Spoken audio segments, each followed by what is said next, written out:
Hello, class. Hope everybody is well and not too stressed out. Hello, professor. Hope you're well.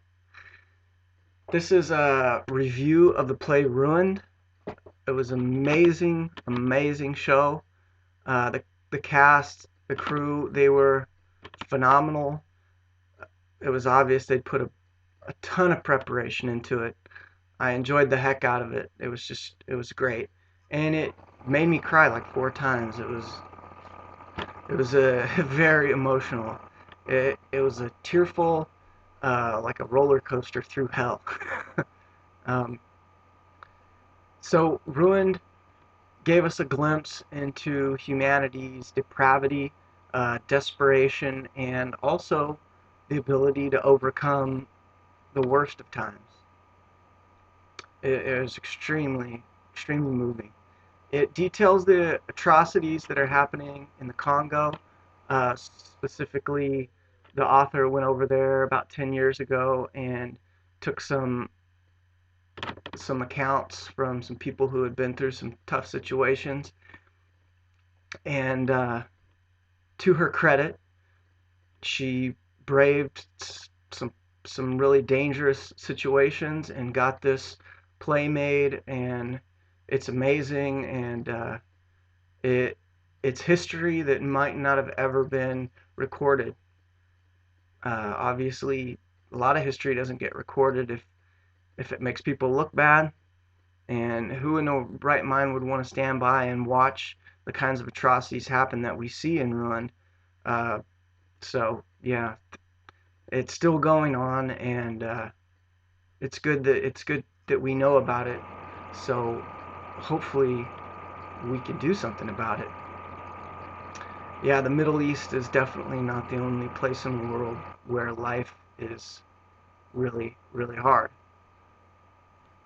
What's going on in the Congo is they touched briefly on it in the play is multinational companies, corporations, foreign governments have interests in destabilizing the region so they can come in and take over land that may have been like national forest preserves, uh, or basically militias and factions are being financed to go and pillage and plunder and forcibly remove, mostly kill people to remove them from their land so miners can come in and turn the soil over for diamonds and other raw materials.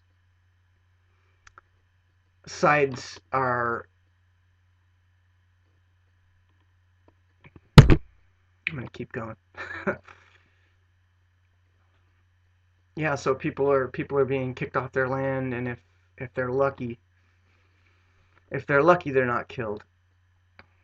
And yeah, unspeakable violations of humanity are commonplace. So I want to talk about the themes.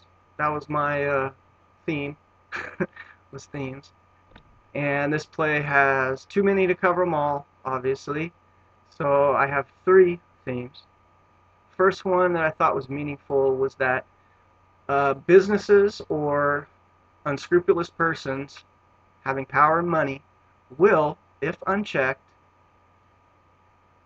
do bad things in order to keep ensure their financial security, and basically greed has to be checked or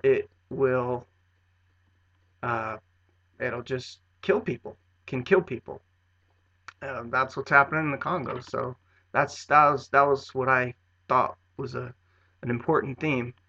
Uh, I have a couple examples, pretty loose examples from America that, yeah, this can happen.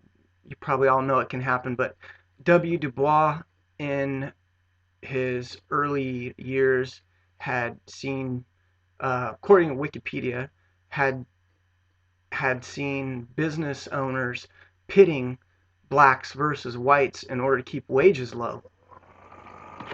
Uh,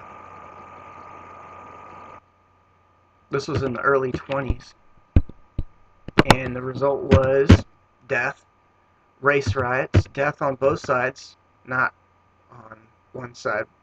Mostly it was blacks getting killed, but and that was so businesses could keep wages down. Another example, this is pretty loose, but I brought this up before. Maybe somebody's read it. Was the mayor, the politician mayor Chuck Berry.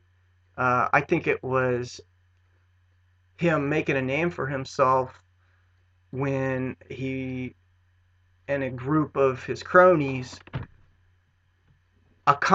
succeeded in vilifying public servants. Yeah, there have been bad apples working in the government that have taken advantage and gotten huge pensions and huge payouts that were ridiculous. There's people that have done even worse things than that in government, but the vast majority, I feel, were largely stepped on in no small part because of this man and his cronies vilifying us. And politicians, we have to watch them because they have agendas themselves. Another theme that was talked about in the play was society's backward view of victims and a subsequent abandonment of these victims that are shameful for society. So in the play, it was innocent women and their families wouldn't accept them after they had been raped and abused. They were shameful, and I think of that, or I compare that to the prison system. Luis Valdez talked about in his books Zoot Suit. In Zoot Suit, I think he talked about the warden of San Quentin had turned around San Quentin, and it was a place where there was some rehabilitation going on. But we know that in today's prison, it's not about rehabilitation. It's more of like a money making scheme for all the contractors and the businesses that cater to the prison system. It's a huge racket, and people are getting trapped. Once you're in, it's like join a gang or get killed, and join a gang requires all sorts of. You got to break the law even more, and you get trapped. So, and a lot of these people are coming from areas where inner cities or high poverty areas where you got violence, single parents, families, high instances of alcohol and drug abuse, less amounts of police per capita, etc., etc. The list really goes on indefinitely. And these are the people that society doesn't have, or for the most part, mainstream society doesn't have any compassion for. So another theme, well, I guess that's all my themes really that I covered, but I'm almost out of time. So the play was, once again, extremely powerful. That was it. The next theme I wanted to talk about was hope.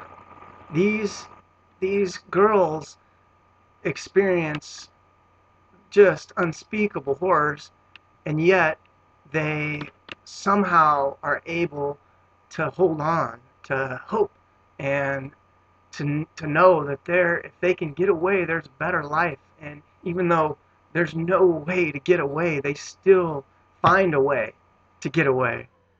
And it's just something beautiful and a warning to those that would take advantage of other people that will overcome.